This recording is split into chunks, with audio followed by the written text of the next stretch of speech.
UPPL ইয়াত এটা গণসমাবেশ এটা আয়োজন কৰিছে আৰু এই গণসমাবেশত আহা হাজাৰ হাজাৰ ৰাইজক মই ধন্যবাদ জনাইছোঁ আৰু আদৰণি জনাইছোঁ। আজি গোসাইগাঁও ডিষ্ট্ৰিক্টে পুনৰ প্ৰমাণ কৰি দিলে যে UPPL বহুত শক্তিশালী হৈ গোসাইগাঁও অঞ্চলত এইটো পুনৰ প্ৰমাণ কৰি দিলে আৰু মই তেখেতসকলক ধন্যবাদ জনাইছোঁ। আমাৰ district committee, block committee, primary committee, আমাৰ VCDC, TCLCC আৰু বুথ কমিটি ৰাইজৰ মাজত বহুত ভালকৈ কাম কৰি আছে।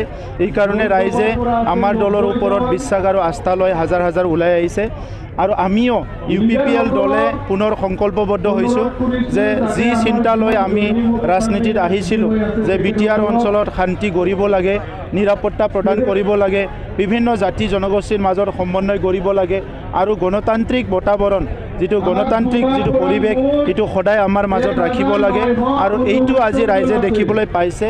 3 বাৰকৈ BPFক ভোট দি যি ৰাইজে শান্তি পোৱা নাছিলে, নিৰাপত্তা পোৱা নাছিলে, এবাৰ UPPL BJPক ভোট দি আজি ৰাইজে ইয়াতে শান্তি পাবলৈ সক্ষম হৈছে, নিৰাপত্তা পাবলৈ সক্ষম হৈছে, উন্নয়ন পাবলৈ সক্ষম হৈছে।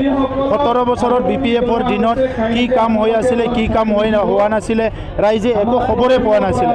কিন্তু আজি আমাৰ সময়ত PMYৰ ঘৰ আহিছে, য'ত 3টা বছৰত 1,68,000 PMYৰ ঘৰ হৈছে।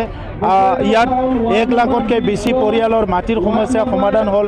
আজি গাঁৱে গাঁৱে JJMত পানী লাগিছে, অৰুণোদয় পানী পাইছে, অৰুণোদয় পাইছে, সকলো সুবিধাবিলাক আজি ৰাইজে পাবলৈ সক্ষম হৈছে। সেইকাৰণে আজি ৰাইজে স্বতঃস্ফূৰ্তভাৱে ওলাই আহিছে আৰু অহা যিটো লোকসভা নিৰ্বাচন ইয়াত UPPL BJP বা AGP আমাৰ মিত্ৰজোঁটৰ যিটো প্ৰাৰ্থী হ'ব এইটো এটা অভিলেখ সৃষ্টি কৰি কোকৰাঝাৰ লোকসভা সমষ্টিত জিকিব, ইয়াৰ কোনো সন্দেহ নাই।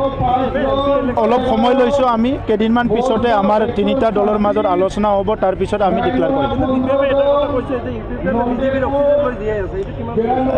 অক্সিজেনটোতো আমি প্ৰাকৃতিৰ পৰা লৈছোঁ, প্ৰাকৃতিটো সকলো অক্সিজেনটো ল'ব লাগিব আৰু তেখেতসকলে যদি ক'ৰবাৰ পৰা অক্সিজেন লৈছে নাজানো, আমিতো জানো আমি অক্সিজেনটো প্ৰাকৃতিৰ পৰা লৈছোঁ। মিত্ৰজোঁট হিচাপে আজি BJP আজি ৰাষ্ট্ৰীয় দল হয়, কেন্দ্ৰীয় চৰকাৰ আছে, ৰাজ্য চৰকাৰ আছে, ৰাজ্য চৰকাৰৰ লগত আমিও এলায়েন্সত আছোঁ। গতিকে তেখেতে যেতিয়া চৰকাৰ চলাই আছিল কংগ্ৰেছৰ লগত, তেতিয়া কংগ্ৰেছৰ অক্সিজেন তেখেতে খাই আছিলে। আজি তেখেতে অক্সিজেন বিচাৰি পোৱা নাই, ক'ত অক্সিজেন পাম এইটো বিচাৰি আছে। কিন্তু আমাকতো অক্সিজেন নালাগে, অক্সিজেন নেচাৰৰ পৰা পাই আছোঁ, নেচাৰৰ অক্সিজেনটো আমাৰ কাৰণে এনাফ। আজি মুখ্যমন্ত্ৰী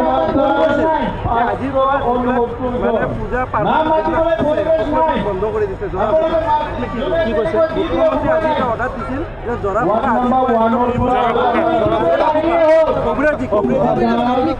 নাই, অন্ধবিশ্বাসৰ পৰা সমাজখন আমি ওলাই আনিব লাগিব। কাৰণ অন্ধবিশ্বাসৰ কাৰণে ডাইনী হত্যা কিবা কিবি হৈ বহুত মানুহ মৰিব লগা হৈছে আৰু সেইবিলাক সমাজত যেতিয়া চলি থাকে এটা বিশৃংখল এটা থাকি থাকে। তো এইকাৰণে অন্ধবিশ্বাসৰ পৰা আমি ওলাই আনিব লাগিব। আজিৰ সময়টো বিজ্ঞান আৰু প্ৰযুক্তিবিদ্যাৰ এটা যুগ হয়। তো টেকন'লজিটো বহুত আগুৱাই গৈছে, ছায়েন্সটো বহুত আগুৱাই গৈছে আৰু যিটো মেডিকেল ছায়েন্স সেইটোও বহুত আগুৱাই গৈছে। গতিকে এনেকুৱা সময়ত এগেইন পুনৰ আৰু যদি কোনোবা ঝাৰা ফুকা কৰে, অন্ধবিশ্বাস কৰে, এইটো ভাল নহয়। তো এইকাৰণে সমাজটো এটা ষ্টেজত এটা লেভেলত লৈ যাবৰ কাৰণে কিছুমান কথাবিলাক আমি অলপ সংস্কাৰ কৰিব লাগিব আৰু মুখ্যমন্ত্ৰী ডাঙৰীয়াক মই ধন্যবাদ জনাইছোঁ। BTC বাকীৰ কাৰণে যোৱা 3টা বছৰত শান্তি, নিৰাপত্তা, সমন্বয়, গণতান্ত্ৰিক প্ৰক্ৰিয়া বাতাবৰণখিনি আমি সৃষ্টি কৰিলোঁ। এতিয়া আমাৰ আহি থকা 2টা বছৰ আমাৰ চৰকাৰৰ ইয়াৰ অফ পাৰফৰ্মেঞ্চ। ৰাইজে উন্নয়ন পাব লাগে, ৰাইজে যিমান নিজৰ অধিকাৰ এইটো পাব লাগে, ইয়াৰ কাৰণে আমি কাম কৰিম। ভাৰতবৰ্ষৰ ভিতৰত অইন ৰাষ্ট্ৰ, অইন ৰাজ্যবিলাকত যেনেকৈ অধিকাৰ পাইছে ভাৰতবৰ্ষৰ ভিতৰত, তো আমাৰ BTR অঞ্চলতো সকলো শ্ৰেণীৰ ৰাইজে সেই অধিকাৰবিলাক পাব লাগে, সেই উন্নয়নবিলাক পাব লাগে, সেইটোৱে আমাৰ শ্লোগান। দুইখন নহয়, আধা আসনো দখল কৰিব নোৱাৰে। পাৰ্লিয়ামেণ্টৰ সপোন দেখাটোতো আগ্ৰাবা মহিলাৰী ডাঙৰীয়াৰ কথা নহয় এইটো। আৰু তেখেতেও জানে যে তেখেতে নিজিকে, কিন্তু তেখেতৰ দলৰ মানুহখিনিক ধৰি ৰাখিবৰ কাৰণে তেখেতে এই লম্ভ-জম্ভবিলাক কৰি আছে, বেলেগ একো নাই।